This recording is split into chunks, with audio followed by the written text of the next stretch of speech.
I'm back, Evelyn from Magellan College Counseling, and we are walking through every section of the Common Application.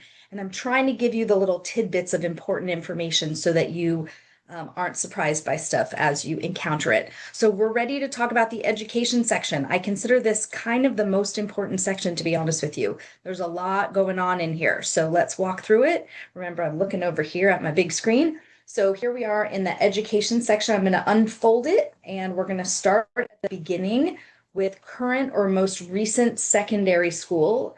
You're going to have nothing in there at the beginning. So you're going to click on this Find School button. Usually it'll show you schools that are near where you live. So I'm going to pick the school that I go to. And you are going to tell it when you started high school. Now, if you happen to go to a high school where it also has a 7th and 8th grade or even younger grades, you want to tell it when you entered 9th grade. That's really what this question is asking, right? So even if you entered like a long time ago, you want to tell it the August or September that you started 9th grade. And then basic questions. Did or will you graduate from this school? This is an important question. Did you or will you? Well, hopefully you haven't yet, but you will next spring if you're a senior right now. So you want to say yes to that. And graduation date. You really do need to get this question right because if you give it the wrong year, it will assume you've already graduated. So that's bad. If any of these situations apply to you, if you're graduating early, if you skipped a grade, or if you redid a year, you check one of these boxes. And when you check the box, another box is going to pop up and they just want to have a little explanation from you. It's totally fine. It's just that they need to know if your progression through high school has changed in any way or is different than, the standard. Okay, then it's going to ask if you have attended any other secondary schools, which means have you taken a class for high school credit at any other high school, including online high schools. So you'll see I've actually got a couple of online. This is an online school. Oh, that's funny. I have another school in here, so I'll take this one out. But if you went to a school like here where I live, we have a program called Apex. We have something called Opportunities for Learning. So if you've got anything in here, I'll just report one extra school and it'll be this one. But if you've got any other schools, if you've taken classes at any other schools, you need to report that and you will, if the classes hopefully are on your high school transcript. There is a place when we get to courses and grades, I'll explain to you where all of these classes have to get reported. But if the courses are not, if you took a course for high school credit at a different high school and your high school did not put that course on your transcript, you will need to have that other high school send a transcript to the colleges where you're applying, right? So it's totally fine for a college where you're applying to have 2 or 3 transcripts for you, but that they need to have a good solid record of everything you've done. Okay, so I'm going to hit continue and it should give me a green check. And then same thing, asks you if you've ever taken a college course for college credit. This could include dual enrollment, but that's a question. If your high school offers dual enrollment, and that's on your transcript, you should ask your high school counselor, do I report this as a college that I attended? Sometimes it's reported as an AP class on your transcript. So ask your high school counselor how you're supposed to report that. But if you've attended for example, a community college or any other college, you want to report that here. Again, details. Is it dual enrollment? Was it a summer program? Did you get credit awarded directly by the college? You could check any or none of these.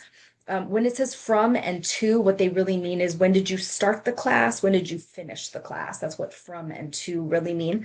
And if you took college courses for more than one term, like you took a summer class and then you took a fall class, you want to give it the from should be when you started the summer class and the to should be when you ended the later class. And then here, it's probably unlikely that you've actually earned a degree, so it's totally fine for you to leave this blank. You can see there's no asterisk here. So we're going to hit continue.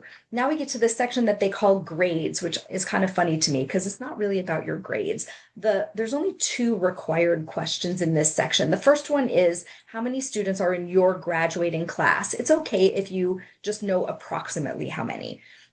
It's also okay for you to leave this blank for now and ask your counselor at school, what's the number? I'm sure he or she will be happy to tell you. It might be on your school profile.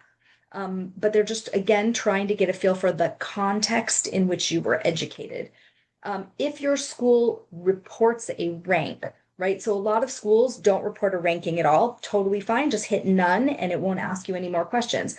But if your school does report a rank, what they mean is they tell you what your exact rank is. So, like, I'm number 12 in this class, or I'm the top 30% in my class. That's what decile would mean. So if you click on one of these, then a box pops up and it is required. You do have to tell them what your rank is. But if you say none, the box goes away. Then they want to know what your cumulative GPA is. They ask you what the scale is, and they ask you if that's a weighted or unweighted GPA. You can decide to report either your unweighted or weighted or unweighted. It doesn't really matter. I will personally tell you that I think if you happen to have straight A's, never got a B, that's an unweighted 4.0. That's a very strong record. And to me, that gives colleges a lot more information than saying that you have a 4.0 weighted, because they don't know right now when you're giving them this number how many weighted courses, honors and AP courses you took. They will find out eventually. They will have your transcript or your self-reported grades. But if you have a 4.0 straight A's, personally, I would put 4.0 and unweighted in that box. All right, I'm going to continue.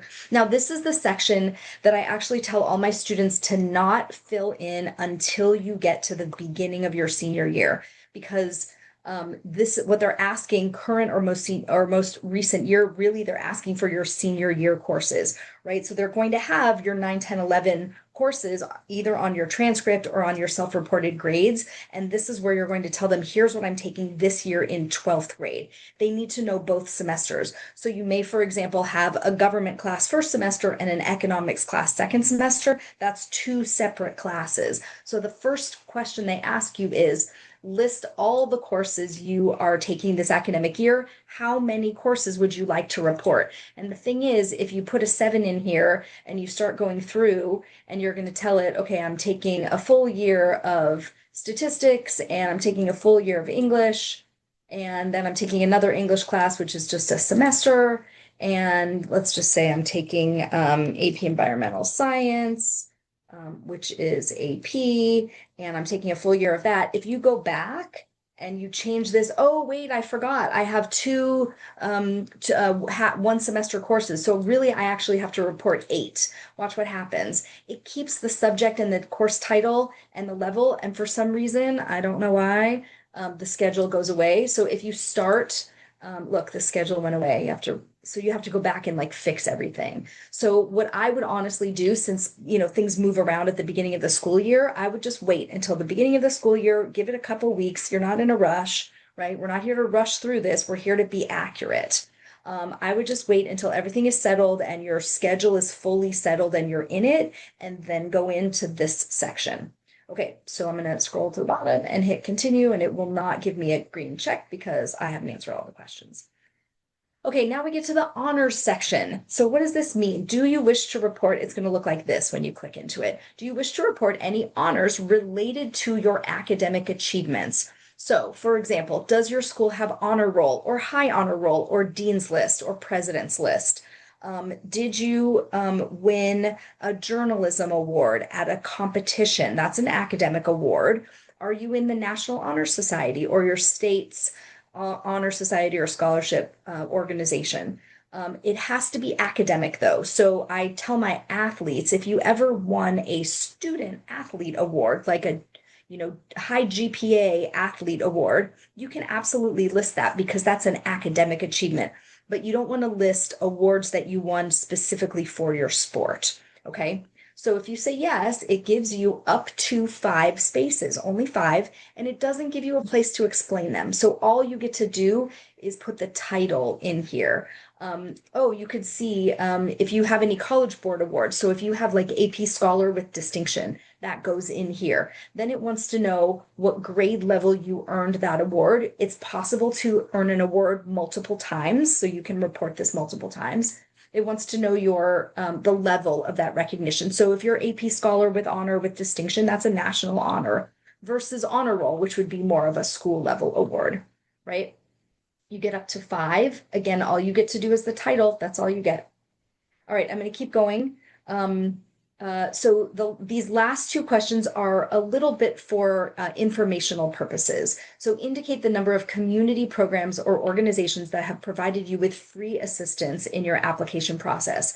If, for example, and if you hit one of the numbers, you'll see this big list of all these amazing nonprofit community-based organizations that help people apply to college. Super cool. If you have been working with one, you should tell them. And then it wants to know, and again, not required, the name of the organization is required, but the counselor or mentor you've been working with is not required. But if you know that person's name and their email and phone number, no reason not to include it. The colleges may have questions about your application and may want to get in touch with that person. So honestly, this is something that can only help you if you say yes to this question, if you have been working with one of these organizations. Super cool. All right. And then this last question, everyone gets all freaked out about this. So there's only 3 questions here. Which best describes you? So make sure that you've clicked the correct year, right? Applying as a first-year student and planning to start college in. Make sure that the year here is either your high school graduation year, so you graduate in May or June, you want to start college that next fall, August, September. If you plan on taking a gap year, then you want to push it out by a year. So just make sure you get this year correct. And then highest degree you intend to earn. So if you click on the pull down menu, it gives you all sorts of choices: associates, bachelor's, master's, business. Now, someone asked me yesterday, isn't an MBA a master's degree? It is. So these 2 degrees, the master's in accounting and the master's in business administration, they are master's degrees, but they're specialized master's degrees. Law, medicine, doctorate, or other, or undecided. Undecided is totally fine, you guys. You don't have to know everything you want to do in your life. If you click, so other is okay. It doesn't ask for more information. Undecided, it doesn't ask for information. Now it asks you what your career interest is. And again, we're not going to hold you to it. It's a little bit for statistical purposes. There are some colleges that don't even look at this section, so don't let this worry you. But there's a nice long list here of career options. And if one of them is interesting to you, super cool, click on it. If you are really truly undecided, there it is right at the bottom. It is totally fine to be undecided. If you have something else specific in your mind and you click other, it's going to ask you, oh, cool, tell us about it. And this is required. So if you actively choose to tell them it's not on this list, it's something else, they're going to ask you what it is. But it's totally fine for you to be undecided. Okay, I'm going to hit continue. That's going to pop me over into the testing section, so I'll see you in a minute.